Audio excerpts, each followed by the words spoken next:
would take a while for us to get back to our regular state because we might still need to run at any moment. Now, whenever you feel, normally your rational brain is able to calm down your like primordial brain, but in terms of phobias, it's not. And so even if it's just a big open space, your body's still going to react as if it's like a life or death experience. Mm-hmm. And there's lots of conditioning ways to sort of like relaxation techniques to like teach you how to slow those biomarkers down on your own. But I think that doesn't apply to the other categories. Like they're harder to treat that way. Yeah, if you recall our brains episode, which I don't know that actually got recorded, but when we talked about the inner reptilian brain, and then there's the limbic system, like emotional response is sort of like the second layer that all mammals have. This is like a 1960s take on the brain, but take from what you will.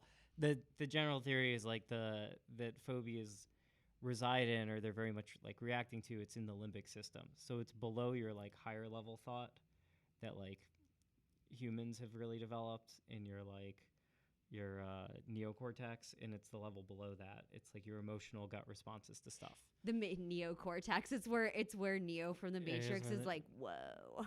Yeah. Whoa, that's scary, dude. Yeah.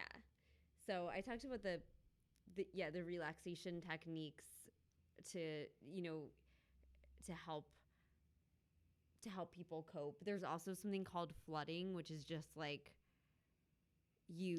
that's exposure therapy. Yeah, exactly. You just go 100, you go all in. So I wonder, like, does that work? Because that's like a common joke that it's like, I wonder if it's just fun for therapists to do, where they're like, it's like the fear factor, like way of dealing with like a fear of heights. It's like, you're scared of heights? We're going to drop you out of an airplane. Like, or the Maury show. Remember I showed you that clip of the cotton ball man? So there also was a drag race where they did that with the pickle. Yes. Yeah. So if you want to laugh, go, I mean, not making light of anyone's fear, but actually, yeah, making light of this because it was so extreme, and maybe the cotton ball fear lady can laugh at this and feel better about it. There's a clip from Maury where they're addressing fears and phobias, and this lady's she's really afraid of cotton balls, and she's afraid of being asphyxiated by that, like by having them stuffed in her mouth by a man that's made of cotton balls. So they actually like got a guy up in a cotton ball, like Michelin man suit. Yeah, and he's like chasing her around, and she's just like running away. She's like, please don't. Yeah, I feel like that's what inspired flooding or like treatment by exposure, is that some very cruel like Freudian psychoanalyst was like, oh yeah, we should let's try that. Okay, just as a aerialist who performs on chains, which hurt, and like I have fear responses to like the thought that like I might feel pain from them, that it might be like bad because I've gotten like some pretty gnarly like cuts from it before, and I don't want that to happen. I sort of flood myself to like learn new things. So rather than babying myself and being like, okay, like it's all right. Well, I just let myself feel the fear and not be afraid of the fear, if that makes it. Like I let myself feel my heart rate speeding up, but I don't like attach like more thoughts to it. So I feel like in that little way, flooding, like if you teach the person like, okay, your heart rate's going to increase, you're going to feel all of these things, just feel them. Is that in the latest DSM? No, I'm just, this is all speculation. I'm like, that's a way that if you teach the person not how to, kind of like a coping mechanism beforehand, because the most unpleasant part of the phobia is experiencing those negative biomarkers. Like the actual thing isn't such a big deal really if you're able to see it through, but usually unpleasant feelings just like grow, and then you have to bail out, Yeah. So I feel like with training, a flooding method could work, but I think just blind flooding or, cold turkey flooding or whatever, I don't think that's good, because it's going to elicit a greater fear response. And then like you're also going to feel like an untrusting feelings. And then those are going to come up the next time you think of the phobia. Yeah. Again, because I have no deep-seated phobia, although heights make me uncomfortable, so I guess a little acrophobia.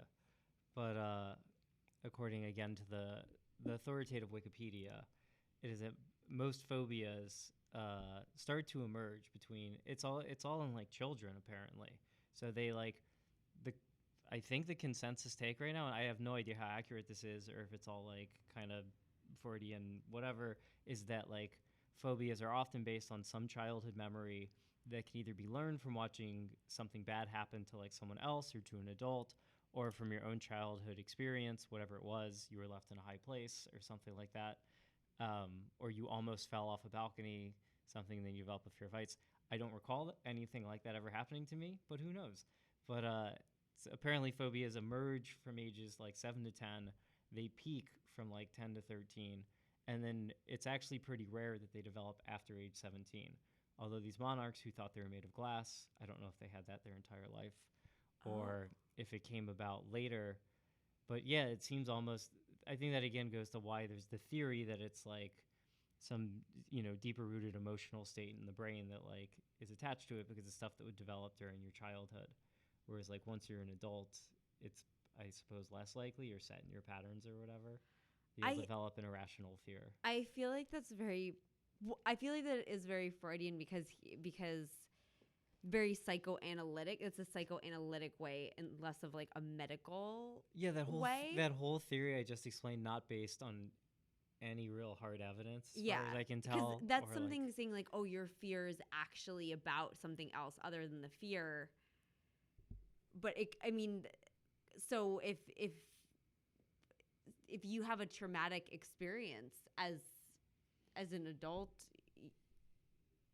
that can make you afraid. I think a lot of people, they developed phobias like hypochondria or things like that during the pandemic, and because it has to last for more than 6 months, right? And so I feel like a lot of people developed irrational fears of, like agoraphobia, like going outside or being in public. And even though it's related, there's like a clear cause, that doesn't mean that it's rational, because like now it's like safe and everything, or it's always safe to go outside. So I would argue that true. People who would, yes, you would see them working out by themselves in the park, or like going on a hike in nature and wearing a mask, and you're like, I don't understand what are we doing here. Anne of Chelsea chiming in with her meat phobia. Oh yeah, because she went to her dad speculated it started when her brother was born. So maybe, but was she present for the birth? She went to a meat packing district when she was to a meat factory when she was very young, and they made her write a book or a trip report about it.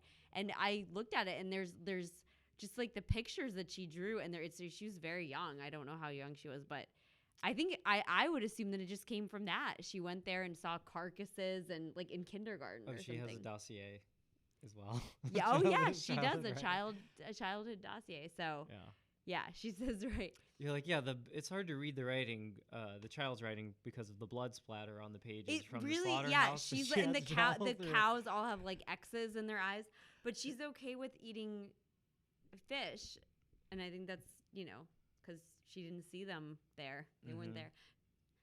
You go to wet market in Wuhan. Yeah, though, totally violating my HIPAA agreement with my mother, by the way. They would not be happy. I hope they're not. They're not listening. If you thought the banter on Question Block was good, the medical secrets are really what you should stick around for. Yeah, so I guess we've gone through our phobias, and I have a slight fear of heights where it's not show stopping, and it's weirdly dependent on if I have support or not.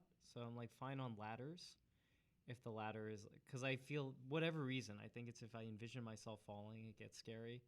So a ladder often feels like very sturdy or whatever, stable, and it's fine. I go up and like climb around or everything, or even like climbing up a tree or something, I'm fine with because I feel that I'm supported. Whereas being on something that feels very wobbly or unsupported, like what is maybe worse. Like a lift. Like an example is, the balcony at Robin's house. Haha! I mean, that thing's just it's some dowel rods with string. No, the balcony of like the Whitney, on the outdoor area in the Whitney. Yes. Their balcony is just like, because I guess it's modern art. It's just like that's not preventing anyone from falling off anything. It would like maybe keep you from accidentally like bumping it and falling off a ledge, but that's not going to save you. If you ran full speed ahead, you'd go right over. So something like that, like I feel uncomfortable getting close to the edge because I'm like, oh, I could just go right off this thing. So you're afraid of modern art. That's what you're saying. I think that's what I'm really saying. And if Chelsea believes it's rational to be scared of heights, it depends on the context, I think. If you're on like a ski lift, right? Like I always get a little like nervous on like a ski lift, for example, but like you're held up by a steel cable that will support, tons of weight. They don't ever collapse or like fall, but you can still feel uneasy because you're just sitting on a chairlift in the middle of, open air. Okay. Yeah. I have a list of famous people and stuff that they were afraid of if you want to know. That's what I'm ready for. That's what I've been waiting for this whole episode. Let's hear it. Okay. So Hans Christian Andersen, he was afraid of being buried alive. Huh. Is that any of his stories? Well, his stories are a little creepy, You would think he had the glass thing, because the Little Mermaid apparently, right? Her like legs felt awful when she was walking on them. Yeah. In like the original dark version of it. All right, so he didn't want to be buried alive. Well, yeah, he said, because he read a lot of books. He read a lot of books about like from ancient cultures, and there were myths that like you could be buried alive back then, and so I think that was like the working theory of vampires, though, right? That like in Romania, yes. They occasionally buried people alive and then dug themselves out of the grave. Yeah, so who maybe had rabies or like, yeah, they had some condition that led them to like go bite people too. He said that he would. Well, or according to some people, he left a note next to his bed every night before he went to sleep that said, "I only appeared to be dead." I'm not actually dead. Yeah, like the opposite of like a suicide note. Yeah, I mean that's what I carry around a note in my pocket that says Ariel poisoned me, just in case. And I carry a note in my pocket. Yes. Says I did not poison. Not poison. In case I am poisoned. Franklin Roosevelt was so afraid of fires that he would practice fire drills on his own in the White House. So he was the original, like, the Royal Tenenbaums. On his own? Yeah. And he would pull out, like, a pocket watch and be yeah. He told the American people that they had nothing to fear except fear itself and fires. And he was afraid of fear. Yeah, he was, yeah. That's funny. Oh, yeah. Hitler. Do you think it's because he was like he had polio and was in like his wheelchair or whatever, so he was afraid he would be left behind or he couldn't get down the steps? Maybe. Oh, maybe. Did he have wooden legs? No, he you didn't. wish. Yeah, I would. That would be cool. Extra. Yeah. Yes. So Hitler was afraid of dentists. Nice. Which might explain why he had such terrible oral hygiene. I mean, he probably had good. He loved to clean things. He also did meth. There's that's probably he had dry mouth of him on meth, and like getting the entire German army hooked on meth too, so they could do crazy campaigns. Yeah, not good for your teeth. He needed 8 separate trips to the dentist for one root canal alone, that just means he had a really shitty dentist. Because all the good dentists are Jewish, so. Ooh, nice burn. Nice. Yeah. Salvador Dali was terrified of insects, and he was specifically afraid of grasshoppers, but he used to paint them. So that was cool. He used to paint, but they're always like scary. I know his clocks. I'm aware of his elephants with super long legs. I'm not familiar with his grasshoppers. Well, think of like ants in the clock paint, the passage of time painting. Oh, okay. The ants are symbolizing decay and death, right? Because they're like crawling out of the clock, which is like a dead body. Caesar was very, Augustus Caesar. Oh, not Julius Caesar. Okay. No, Julius Caesar wasn't afraid of anything. Yeah, he was awesome. Yeah, but Augustus, sure. He was afraid of the dark and had a fear of thunder and lightning. You think just because of Zeus? Yeah, maybe. Right, that's a pretty not unreasonable fear if you think you're maybe cursed by the gods and like the head god of your pantheon is thunder and lightning. Yeah, I mean. Oh, you're reading about the. That would be really funny. I was just thinking. I was laughing because I was thinking, you're trying to like attack him, and you're like, all right, everyone, just turn out the lights, and he's like, oh shit. Oh, I'm reading about the Roman historian Suetonius, who brought the emperor's fears to light, so put him on blast, basically. Yeah, he was. Oh my goodness, he said that. I guess he witnessed lightning killing a slave.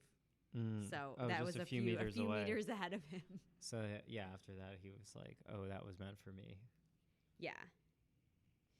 He's like, that was meant. So there's Peter the Great hated insects, and his servants worked around the clock to keep his phobia at bay. Edward Munch was afraid of outdoor spaces and crowds. Oh, agoraphobia. Yeah. So that's what the Scream is based on. Yeah. Howard Hughes. Oh, this is interesting. Howard Hughes was terrified of germs, and he was like basically a hypochondriac. Yeah, that's I don't know if you ever saw the Simpsons episode where Mr. Burns starts a casino. Oh yeah. And he becomes Howard Hughes and is like sealed in this chamber, and like he's like, look at them Smithers, covered in germs. And oh yeah, and that yeah. And then the very end of the episode, the joke is because Howard Hughes built the largest plane ever out of wood called the Spruce Goose, and and like I don't think it was even capable of flying because it was built out of wood and it was too heavy. But at the end of that Simpsons episode, Mr. Burns pulls a gun on Smithers and he's like, Smithers, I've built a plane for us to get away from here. Get in. Wow. Smithers like, surely, sir, that's a model. Speaking of planes, anyway, Kim Jong-il was he survived a helicopter crash, and so he was afraid of flying. He had a lifelong fear of flying. He would only take boats places. He would only take boats? Yeah. Yeah, where's he even going? He went to Russia. It took him 11 days. Oh, okay. That's a yeah. Well, all right. You know who else has a fear of flying? Who? John Madden. Oh, yeah. John Madden famously tours around the U.S. to, like, I don't know about it anymore. He's probably retired. But he used to very famously had his own, like, tour bus to, like, go to different, like, games throughout the season to, like, be the announcer. And he would have to drive between them. And the irony is it's way more dangerous to drive than it is to fly. Yeah. Or take a camel, right? Isn't that more dangerous than... Is a camel more dangerous than flying? I feel like people have camel accidents more frequently than they do. Constantly. Flying. What do you think Alfred Hitchcock was afraid of? Birds? Is it birds? It's yeah, he was afraid of chicken. He hated chicken and egg. Chickens / chicken eggs. Oh. Yeah. Well, I guess in the birds, it's just a bunch of pigeons that they're like keep sending around. They're like chasing down Lauren Bacall. It's not Lauren Bacall. I mean, but those, it's a different actress, chickens can't really fly. It's more I think the eggs that he was. He just hated eggs. Yeah. Okay. Yes. What was Henry, King Henry, what was he afraid of? Jeez, I don't know. Wives? He was a germaphobe. Okay. Yeah. He would take all these precautions to avoid the plague. Oh, I could see avoiding the plague. But yeah, it's funny because I don't think, like, the germ theory of, like, medicine and bacteria, like, hadn't been developed yet. So what was he even doing? He would try sleeping in different beds, and, yeah, he would try, like, switching up his beds. He was just, like, tried to be very clean. Just a lot of poultices, probably. Just a lot of herbs, incense that he's burning. Yeah. I don't think they really knew how to actually avoid the plague. Yeah, he just was scared. Well, that's even scarier, right? Yeah, true. But his diet was fucking, like, awful, though. So he died of just being, like, unhealthy, like, physically, and, because he would just, like, eat like shit, and he didn't exercise. Mm-hmm. So that's actually what it's the thing that's closest to you will kill you. What was Genghis Khan afraid of? You told me this before the episode. Okay. So I remember dogs. Yes. Which I found kind of wild for, like, a nomadic people. I thought, like, the Mongols probably had dogs and, like, trained them and everything. And clearly he loved horses and was great at, like, riding on horses. But, yeah, scared of dogs. Maybe because the dogs would spook his horses. Yeah. Think about that. He didn't want to get thrown by a horse. Yeah, I don't know. Maybe he'd, like, never seen one. Like, he traveled somewhere he had never seen one. He was like, oh, my God, it's a dog. Pretty sure by the time of Genghis Khan, they had dogs everywhere. Okay. What was Nixon afraid of? There's only, like, 2 more on here. I mean, Nixon, I think, he was just super paranoid, afraid of being, like, tape recorded or something. So he tape recorded everybody else. And that's, like, what led to Watergate. He was afraid of hospitals. He was afraid if he got checked into one, he would never check out. Oh, wow. Yeah. Oh, yeah. I think the rest of these people are just more like a lot of the buried alive thing is really, which is like, that's so much work to, like, it's hard to be buried dead these days, Oh, because of how expensive it is. Yeah. I mean, just like, you can't just, like, go bury someone. Like, that's so much work. I mean, just think about, like, all the people who kill people and, like, how hard it is for them to bury those. I don't know. Yeah, I mean, if you're a fan of the classics, though, I mean, you've watched Romeo and Juliet, and you're like, yeah, people, like, take potions all the time, and they seem dead, and they're not.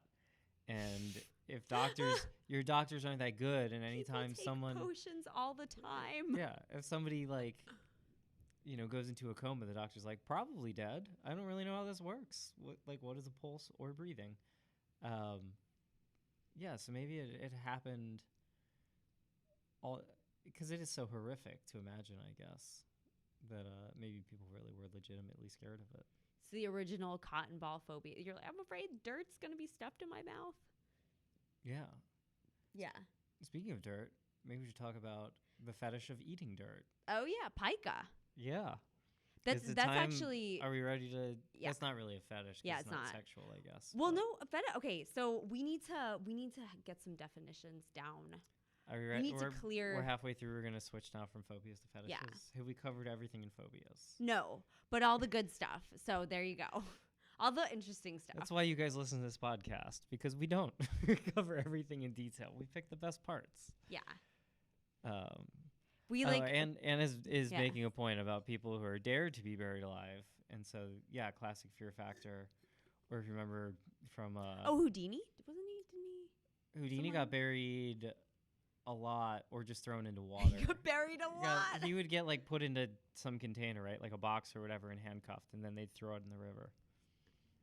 Yeah, so I think he did get buried alive. Definitely David Blaine has done he had like a whole special called Buried Oh, Alive. yeah, he had the coffin, the glass coffin. Yeah. Yeah.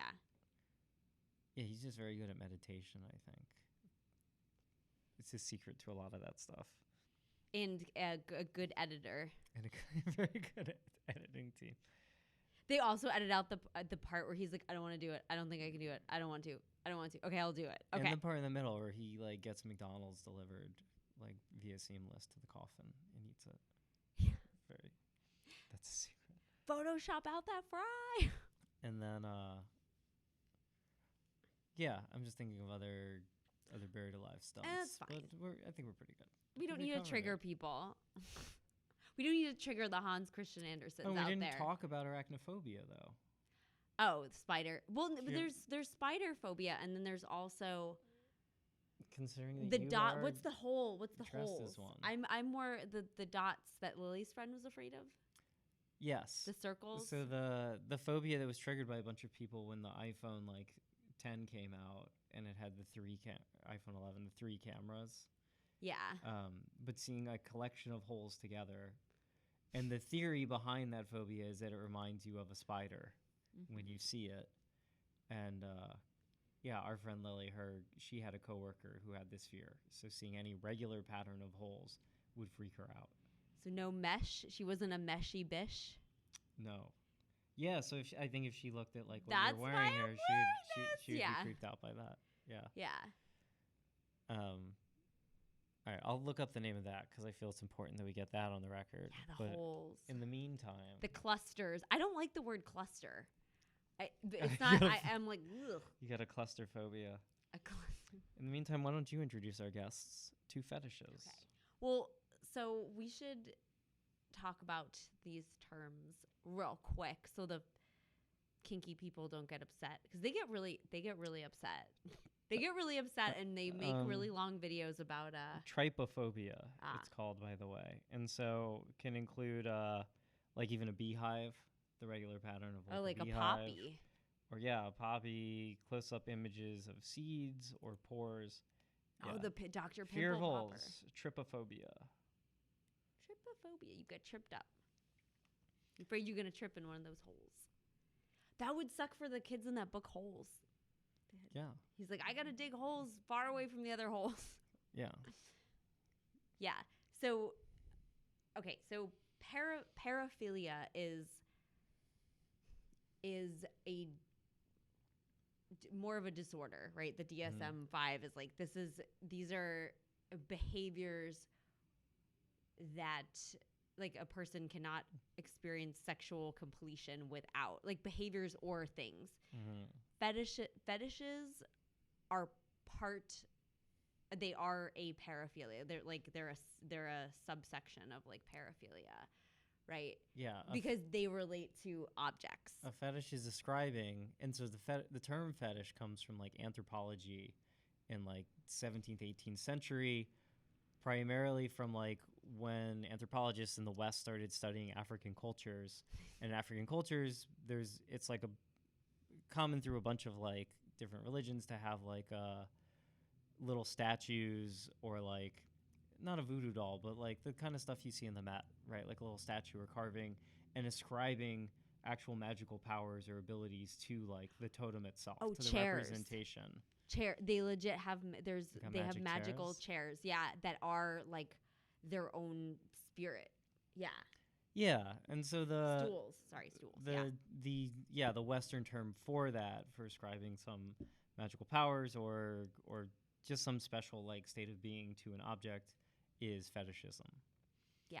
And so that's originally an anthropological term, but we're going to talk about it in a sexual. Well, so really way. what we're talking about for the umbrella term for fetishes, which are I guess the umbrella term for fetishes is kinks, right? There's kinks, and then because kinks are things that you don't need, but you like. So most of the stuff we're talking about is actually more of a kink. It's more of a kink. Because a fetish would be like, and I guess fetishes can become kinks. So kinks can become fetishes. So if you start masturbating and there's a shoe in front of you, like some cute shoes, you can be like, I would like to have those shoes around so me. you're saying a kink is something you want, but a fetish is something you need. Yes. A fetish is a responsibility. Yeah. to provide that thing to yourself. Yes, exactly. And before you get too far, Anne would like you to shout out your source of your grandmother. Oh, my grandmother. Yeah. My grandmother, Louise J. Kaplan, has a book called Cultures. She's many books. She's many leather-bound books.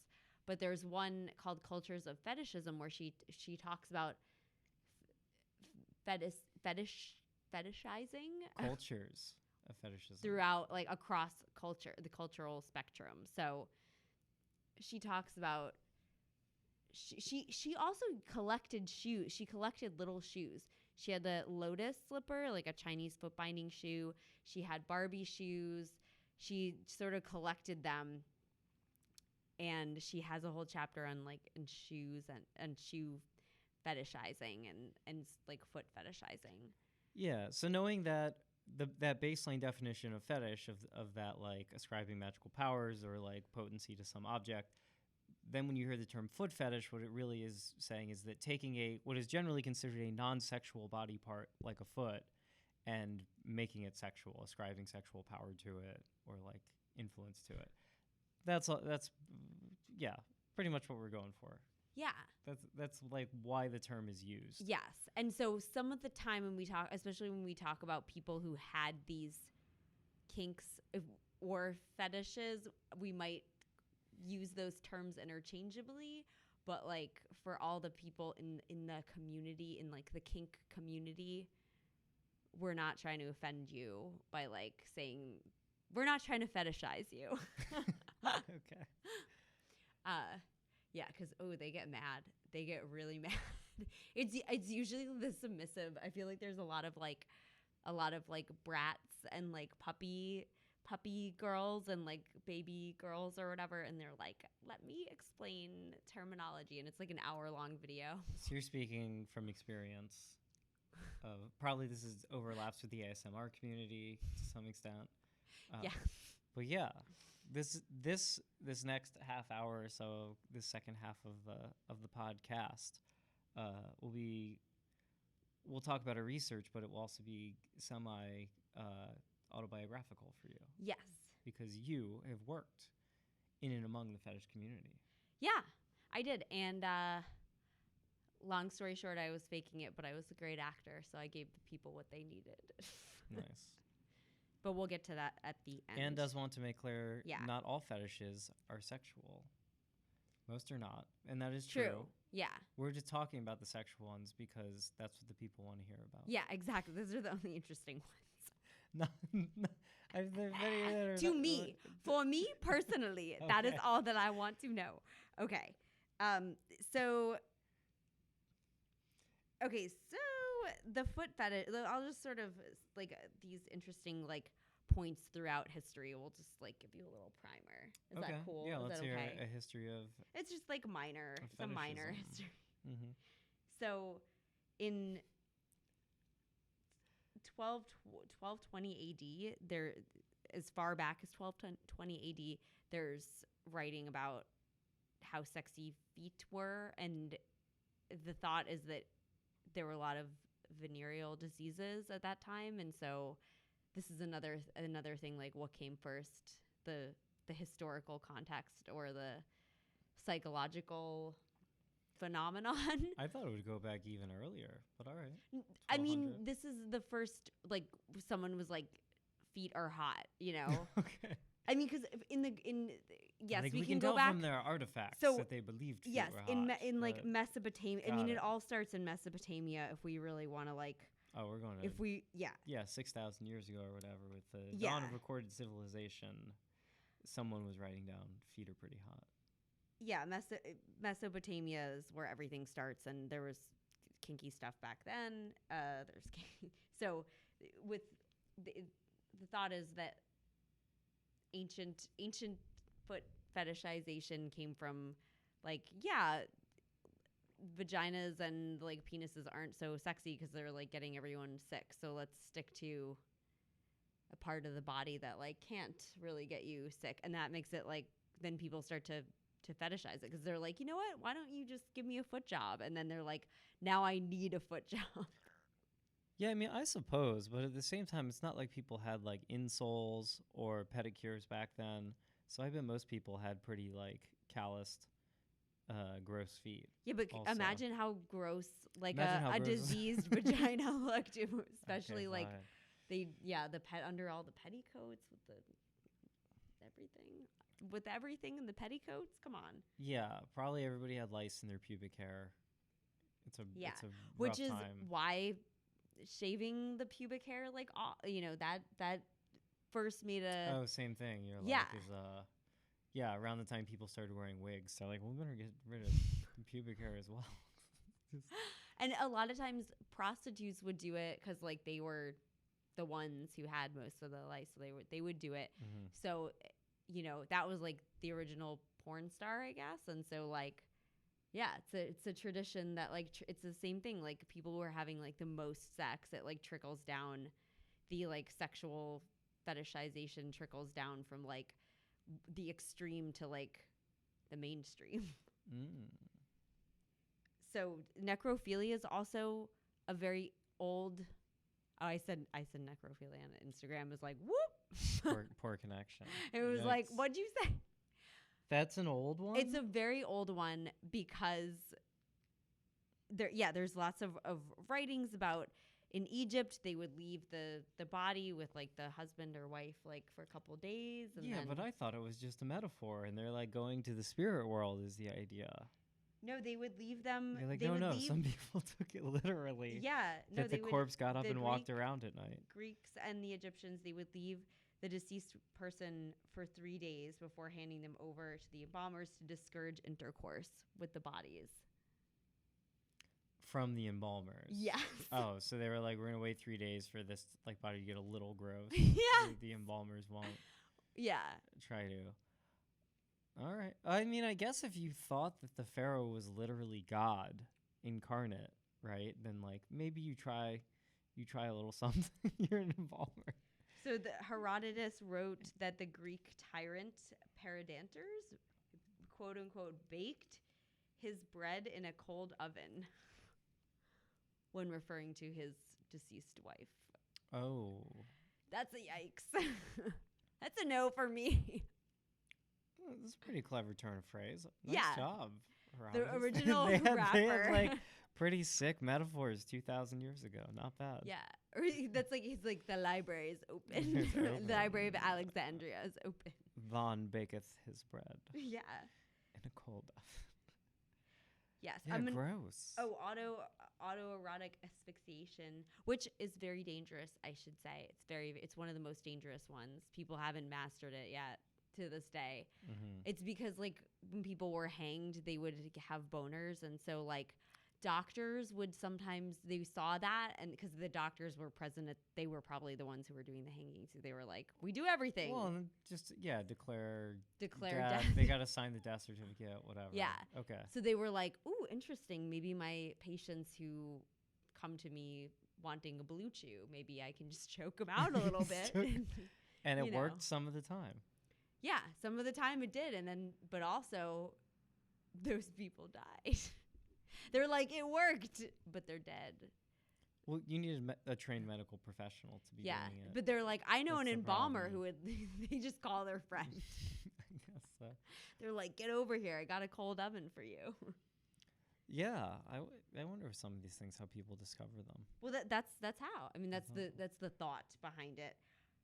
I'm gonna get into BDSM like after this because that's its own thing, which is actually really interesting and like funny.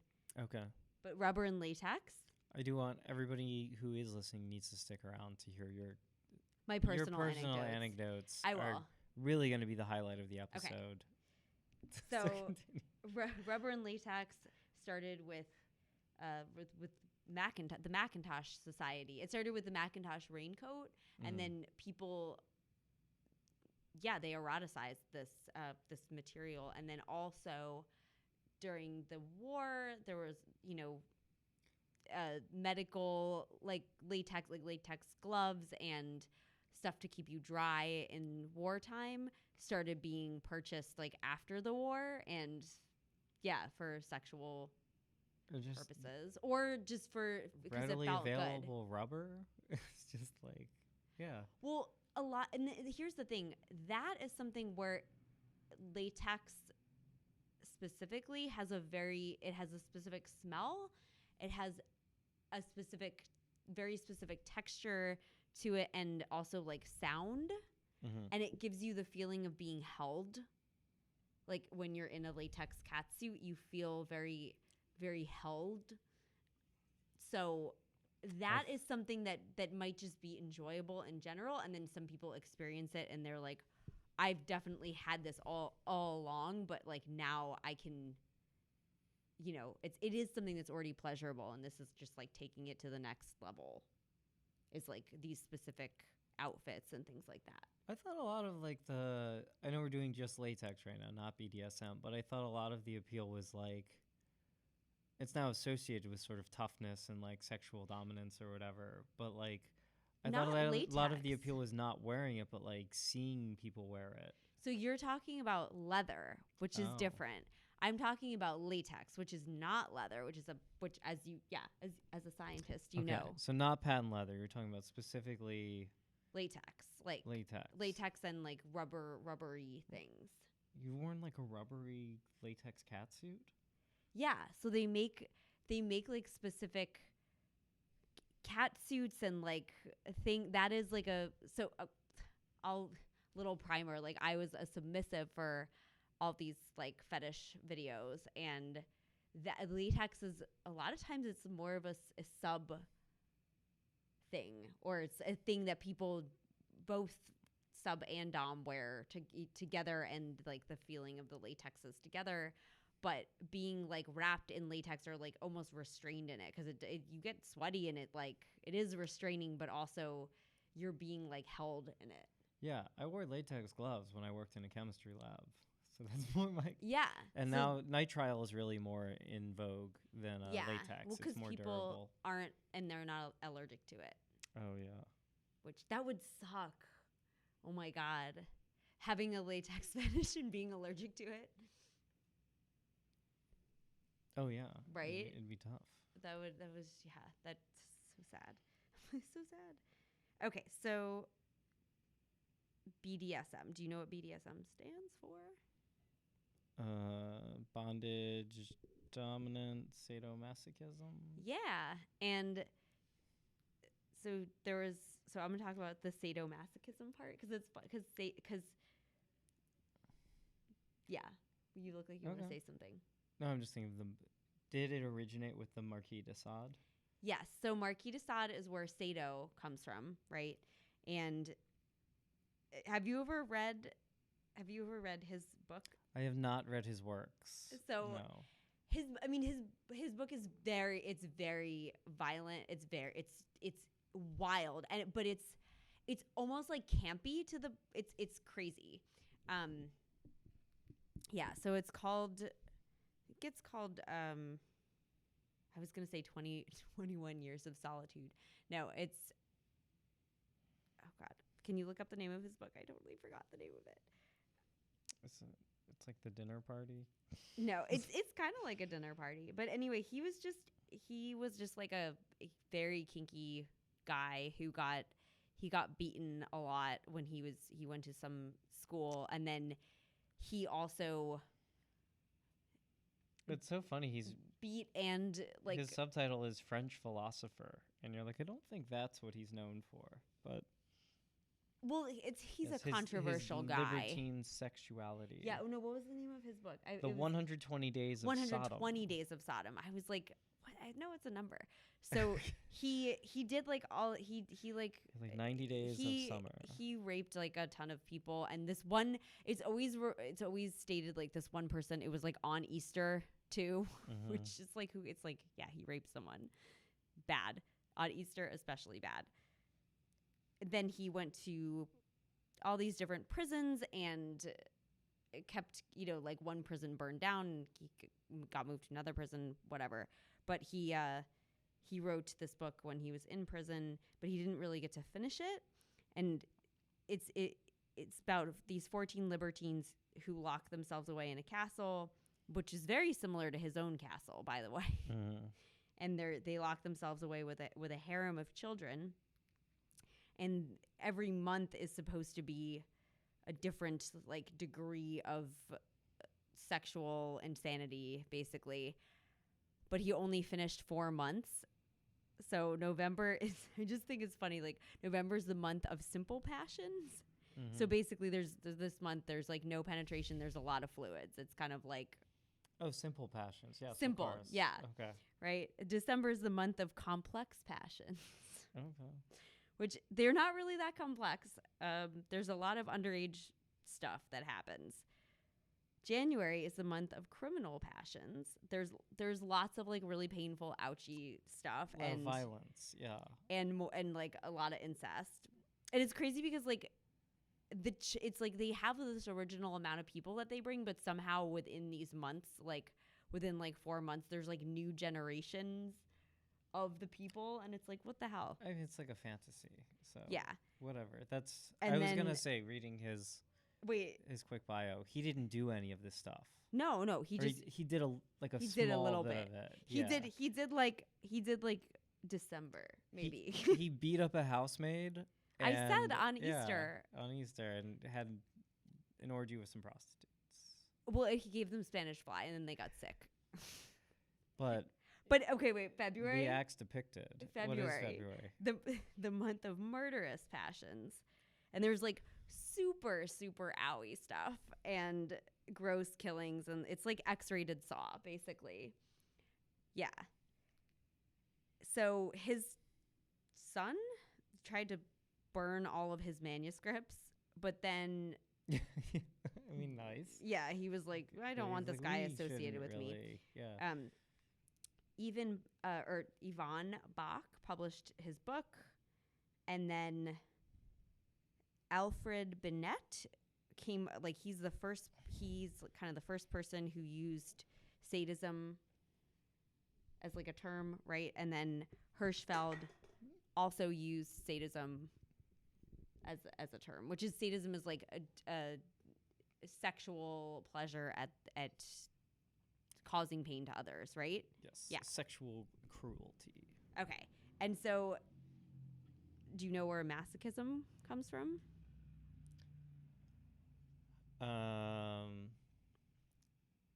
No.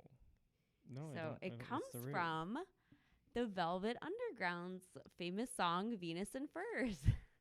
No, it comes from the book that's based on, which is by Chevalier Leopold von Sack-Masoch.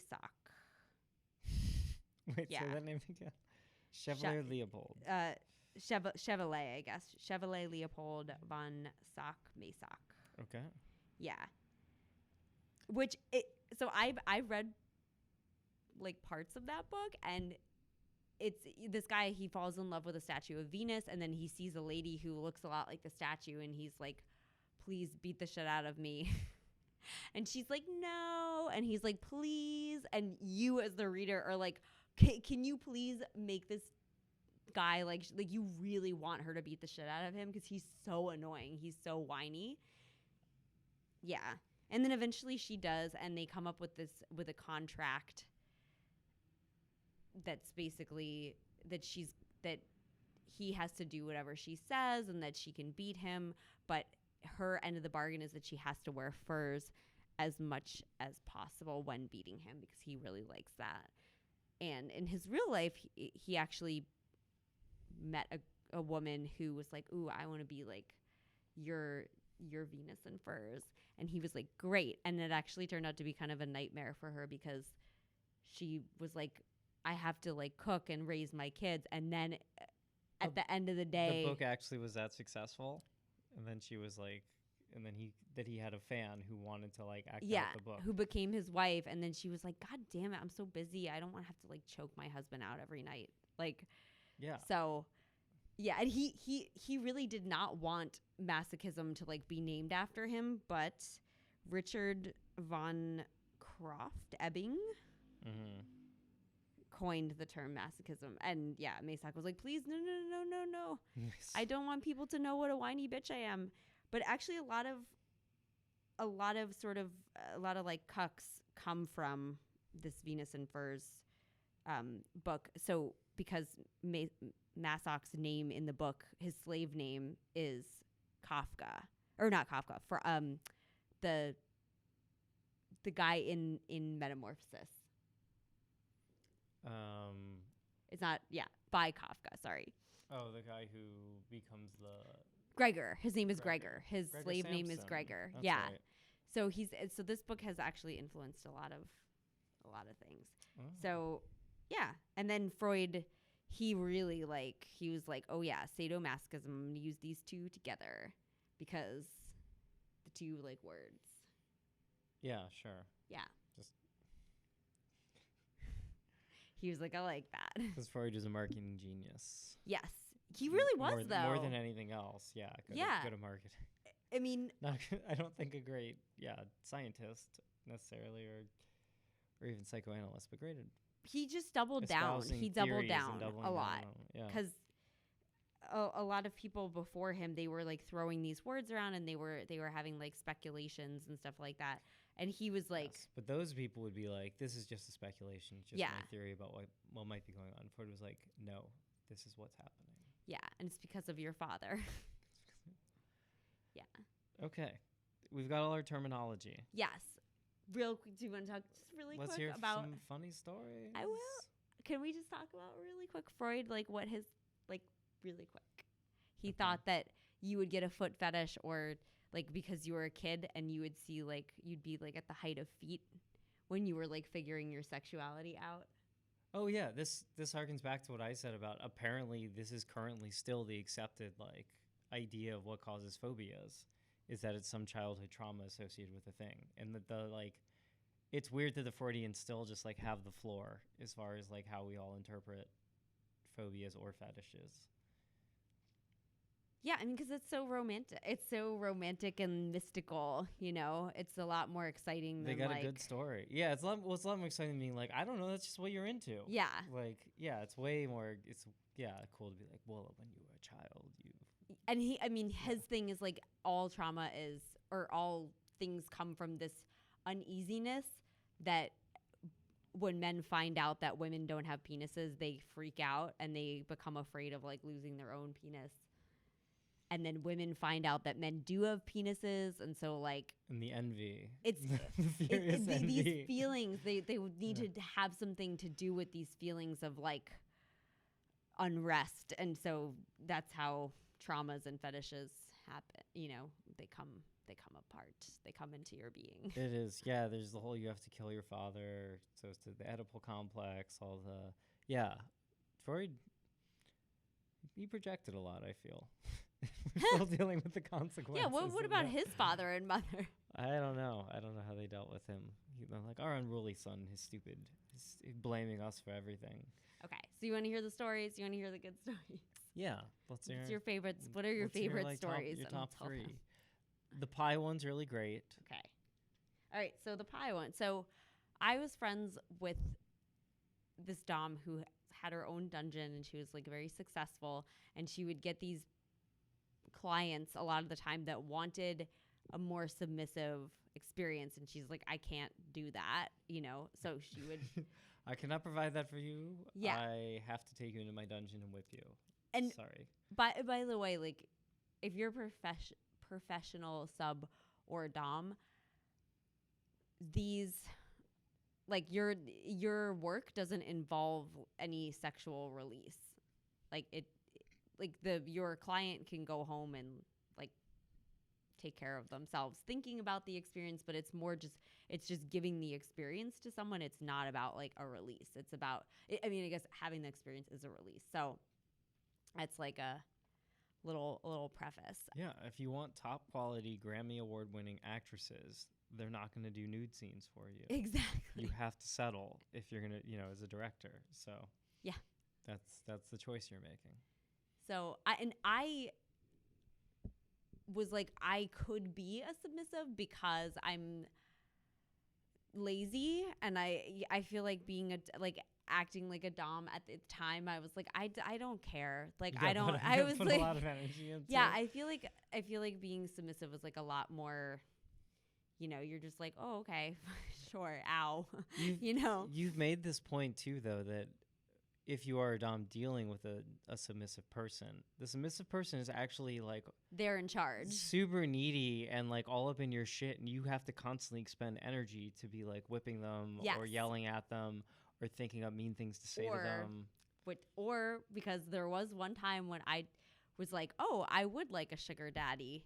Mm-hmm. And it was way more work, which, you know, like being a brat, which is like, you know, just like the daddy, I want a golden goose, like that kind of thing. I was like, I could do that for like tons of money and minimal interaction with someone. But I really couldn't because the guy got really annoying. And I, you know, I tried to like take out my aggression in a bratty way, but I was just like, it's just not my cup of tea. Mm-hmm. Yeah. So I found a friend who was like a real mean bitch, and I hooked them up. But the pie, so there's this famous successful shoe designer, and he wanted me to wear a pair of the shoes that he had designed, like a sample size $1,000 pair of shoes. And then he would have these like whipped cream pie, like just, you know, the pie with like the clown pies, right? And Pies made for throwing. yes, not pies for made eating. for throwing. Mm-hmm. And he would say, "Oh, I got this for your birthday for you." And I would have to say like, how dare you? I wanted a car. Like, this is terrible. I'm so upset. I'm so sad. And then I would smush it in his face, and he would just say thank you and like go take a shower and then come back, and we do this like 3 or 4 more times. And then Would he say thank you, or was Yeah. he more like German? He'd be like, very well. I go shower, I come back. no, he would look ashamed, and he would go thank you, Thank and then he would go shower. Okay. Yeah. And then come back. And then you did it 4 times. Yeah. Did he move the camera to get different angles on it? No, it was different scenarios. So he would go, okay, I guess that one was kind of dommy, but it was like, yeah, my friend didn't want it. She didn't want to take that job. She didn't like the goofy ones. She's like, I'm in it for like the standard, like I will tie you up and leave you in my basement kind of thing. Mm-hmm. Yeah. So he had different scenarios. So it would be like birthday present. A lot of times it would be like a present, and I would be really disappointed about it. Whereas sometimes he would just be like, I baked this, and I would be like, it's disgusting. The present was the whipped cream pie. Mm-hmm. Okay. And then you threw it in his face. Yeah. Nice. So I assume that came from like probably something like that. He felt really embarrassed in front of like a really hot person that he was into at one point, and that like turned him, I don't know, he was coming when they embarrassed him. I don't know. And that man is the owner of Zappos. Dun dun dun. Scoot over. Oh. Scoot in. Okay. I'll relate. Can I relate? It's a story Yeah. that of my course. brother told us at dinner the other day yeah. about I guess he is friends with a dom, and she worked with the man, and his very particular and annoying fetish was that she would lead him into like a bar, some public place on a leash, and into like the public bathroom or whatever. She would pee on him in the bathroom, and then he would emerge into the bar covered in piss and get thrown out of the bar and then have to like slink home. Yeah. And that was the very specific, and he would, pay very good money to have like a dom, like, you know, act out this scenario with him. It involved like the whole getting peed on and the public humiliation. we were joking about. We're like, man, the bartenders at this Just bar, like, no, not them. the porter, they're like, oh no, not this guy. Yeah. Oh yeah. So there was also a balloon. There was a guy who would do like balloon. He was super into balloon popping. So he actually would supply. Do you know what's the name of that group? the balloon poppers? I don't know. No, I think right, kind of like how furries are like people who have like Oh, dressing the up group animal of suit balloon. fetishes. Yeah, I don't know. I thought there was a Thought you term for meant like the band. I was like, I don't know. no, like poppers or something would be the Poppers. name. I don't know what it is. Yeah, that's what we can call them. I'm gonna poppers. see if I can. I'm gonna. Well, off he would camera supply balloons. He would supply balloons for a lot of the parties that I would go dance at. No. And his caveat for supplying the balloons is that one of the go-go dancers would occasionally, like every hour or so, would just come up to him with the balloon like in between our hands, like so you'd hold it up in between your hands and you do the like, am I gonna pop it? Am I gonna pop it? Am I gonna pop it? And then you just like crush it with your hand. And that he would just like smile and he would just be like golf clap. He'd be like, bravo. It was like pretty great. Oh, by the way, they're called lunars. Oh, that's so cute. Like a moon. Like balloon. Oh, like I thought you meant like lunar. No, because they're like crazy as a loon for balloons. Lunars. Oh. Or, I was right, poppers. Poppers, yeah. But I think there are lunars maybe just love the rubbing and sound the of squeaky like the balloon, sound, the yeah. squeakiness of the man. Imagine if you had that fetish coupled with the clown fetish. Now that or would a be clown something. fear. Or a clown Mix phobia. things up for you. Yeah. The book by Andy Kaufman I've been reading, Antkind, has a lot of clown fetish humor. Good. Yeah, good to read if you I want some feel like a background lot for this more people episode. are afraid of clowns than they are fetishized. Yeah, I think they're creepier than they are. Well, because that is the sexy. thing where Freud, you get a point, because like when do we experience creeped out clowns when when you were you're a child. yeah. Yeah. You're like, why is this like murderer in my house? Yeah, it's with a dead chicken. It is. Do you ever realize that they carry a dead chicken, right? The like rubber chicken. I mean, the clowns I've associated with didn't necessarily have a rubber chicken. They have a little, squeaker honker thing. Yeah, you're like, at least I'll know when they're coming. The harbinger of clowns. But it's true. I think as a child, where you don't have like a great perspective on exactly like who and what categories of adults are, you're learning about like, oh, firefighter, oh, construction worker, like different roles for adults in your life. Just the village and people. you're just like, sure. Oh, Native American. Like, Yeah. Cop. Cop. Yeah, cop.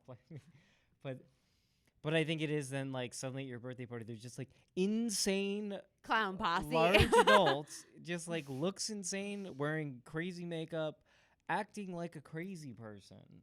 And you're like, I don't mentally ill adult just running around my birthday party.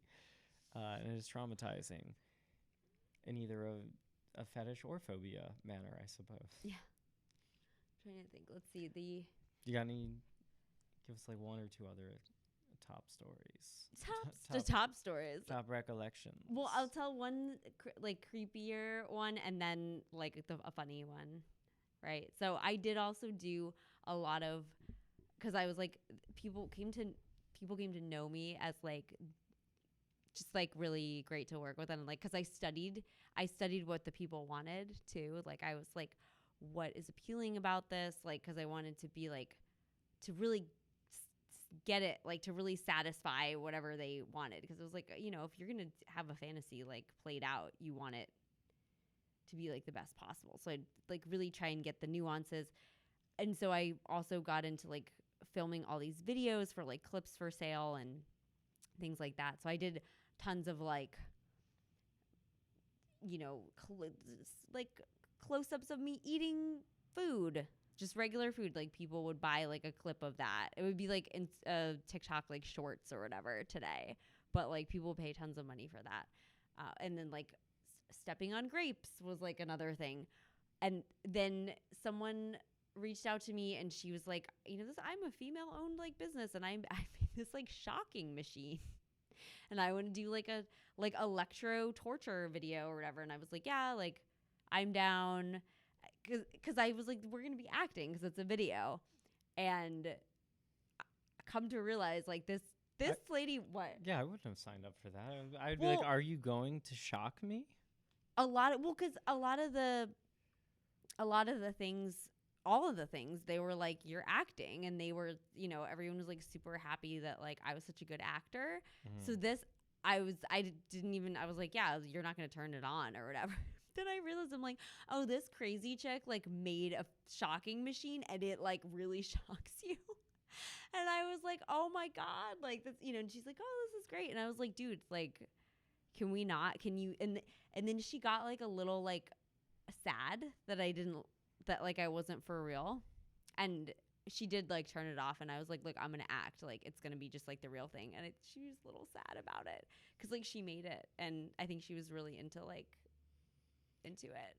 Yeah, and you're like, this wasn't like the game that buzzes you that's like, been tested out and it's running off like batteries or something, and it's like, okay, this is an actual, you spliced like a power cable. And it looked professional, it was like, it was professional and it worked professionally, but I was like so like, yeah, I got paid so much money for doing that though.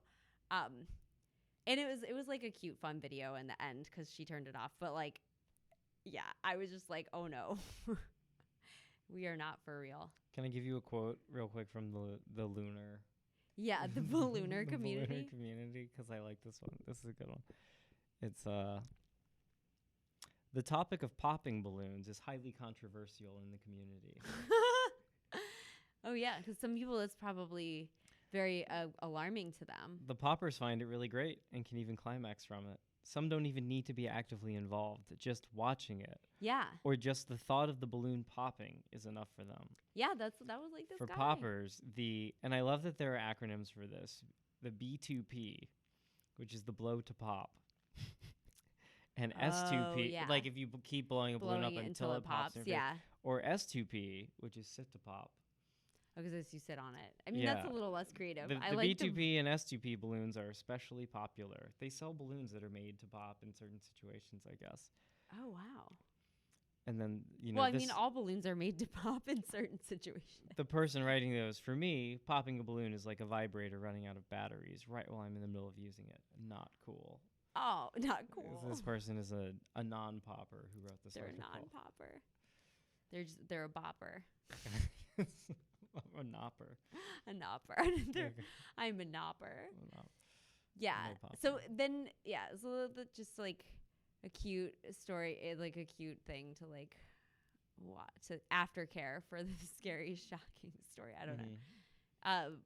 Yeah, I also had to be one time like this superhero. I had to wear like a superhero cape and like run around and like chloroform myself. But then like I would have to like sort of like faint and then come to and go like, oh, good. Now I can go on with saving the day. And it would be like these very campy like things. Was there background music? No, it was literally just me like running around, Was the costume like a Supergirl or was it some other? I just had to have a cape. Superhero. It was like a little blue and red outfit, if I recall. Like it looked like a cheerleader uniform, but with a cape on the back. Okay, sort of Wonder Woman. Yeah. A little bit. I guess she's gold.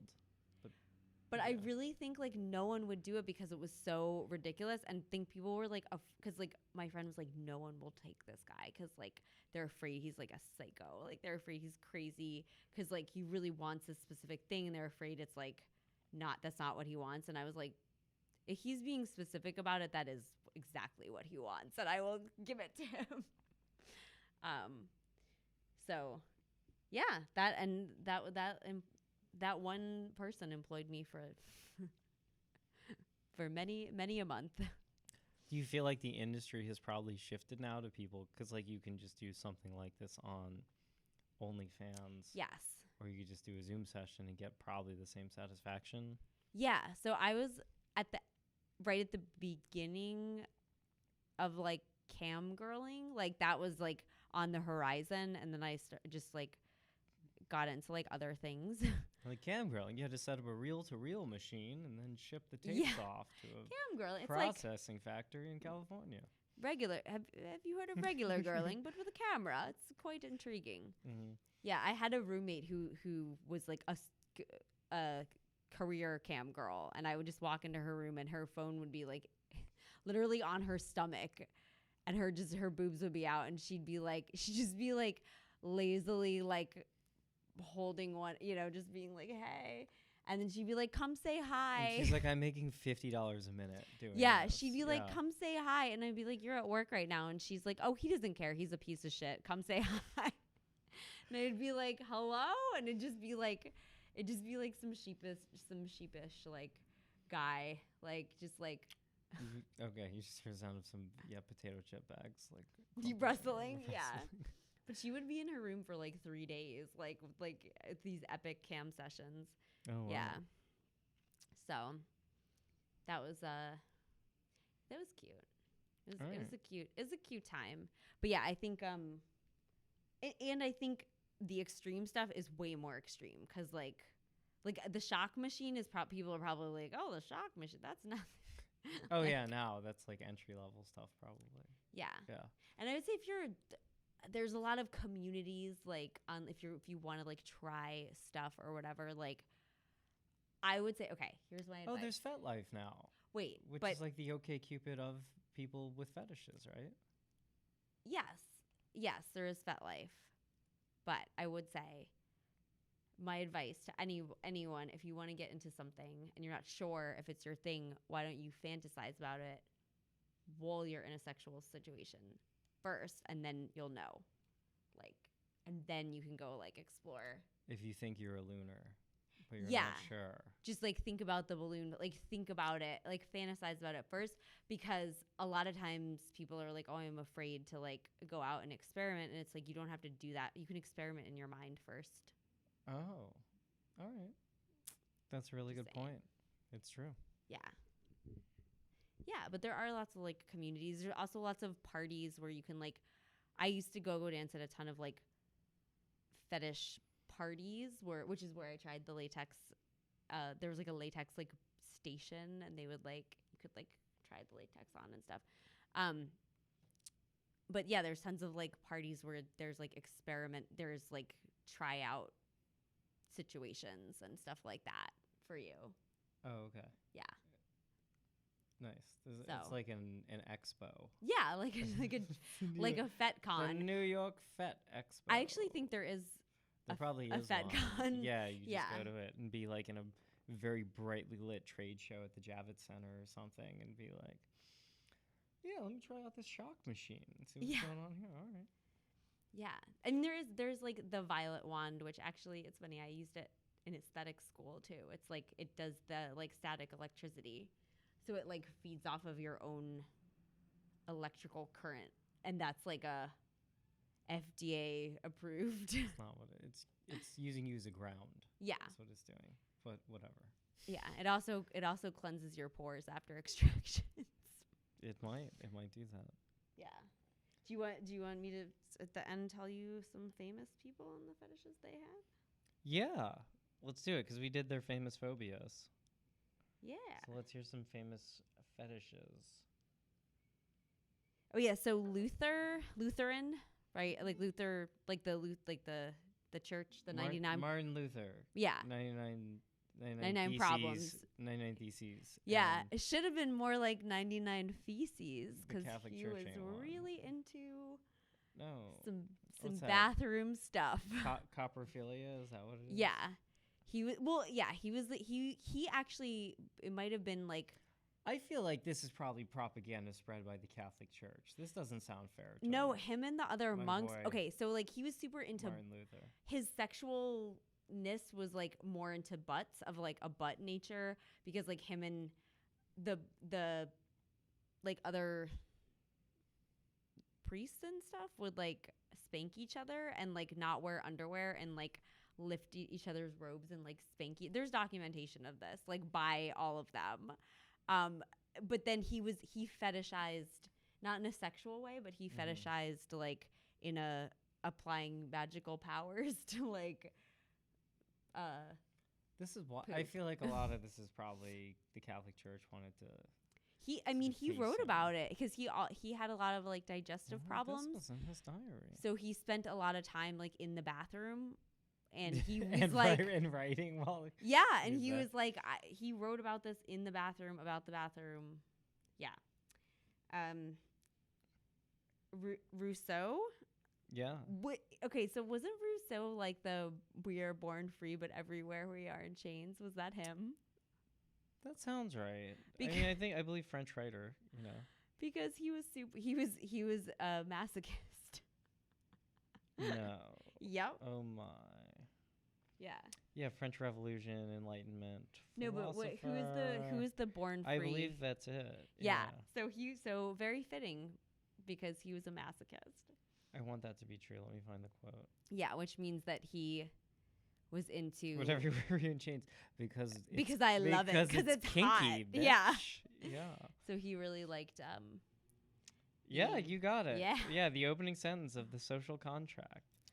Man is born free, and everywhere he is in chains because. And then he came. Then it was like ellipses, and he was like, I am coming now.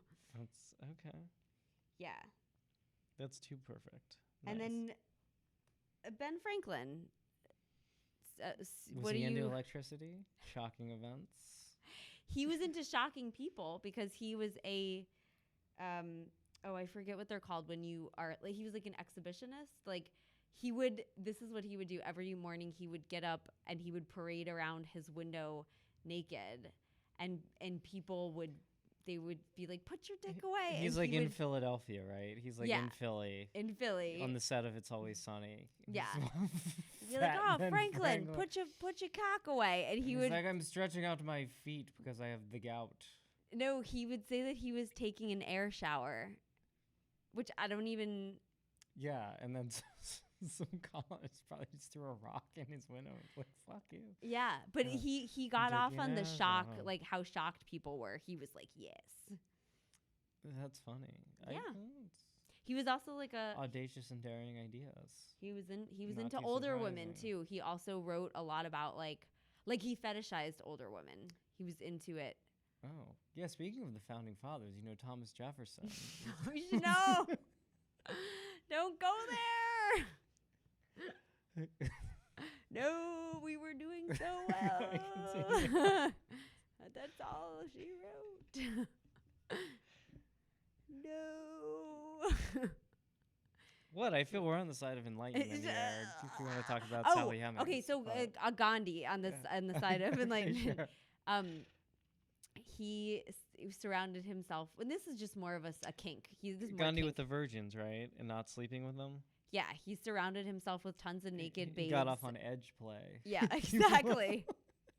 But he said, he's like, I've never even seen a naked woman. I closed my eyes, even when I was born. He was like a platinum enlightenment. A gold star gay. But a gold star Gandhi. Yeah, if you're born through a cesarean section, so you've never seen. He was like, I couldn't, I wouldn't, I shouldn't. I closed my eyes. Yeah.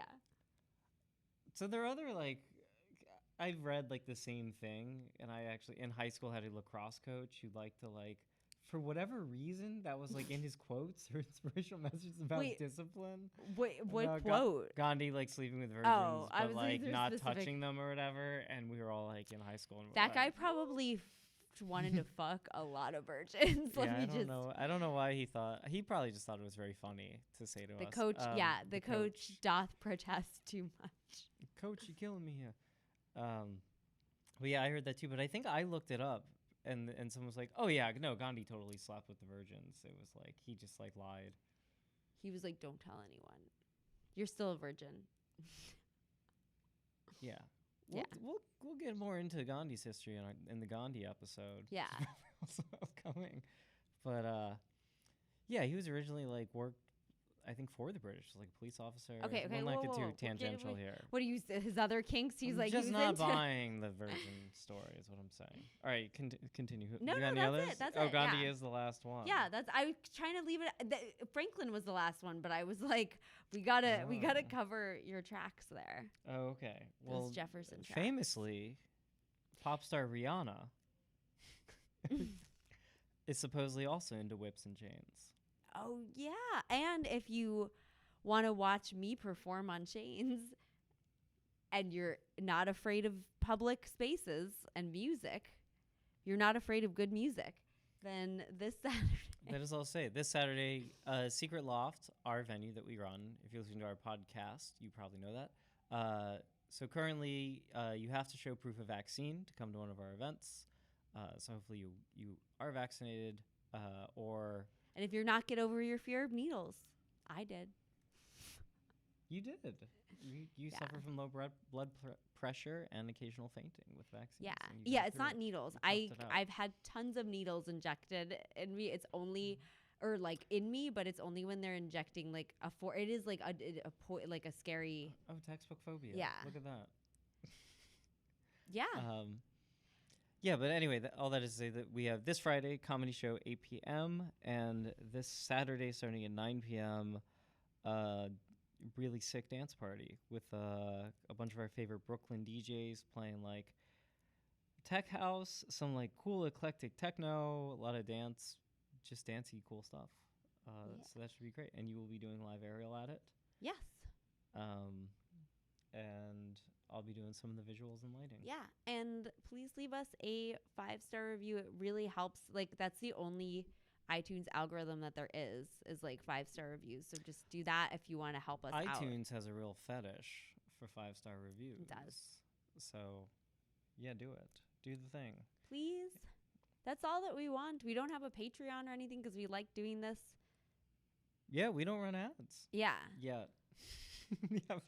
Give us a 5-star review so we right. can. So let me show you this little sexual discovery. Okay. Rihanna. Kinky, but okay. Okay, but okay. This is just a remix of S&M. Bye.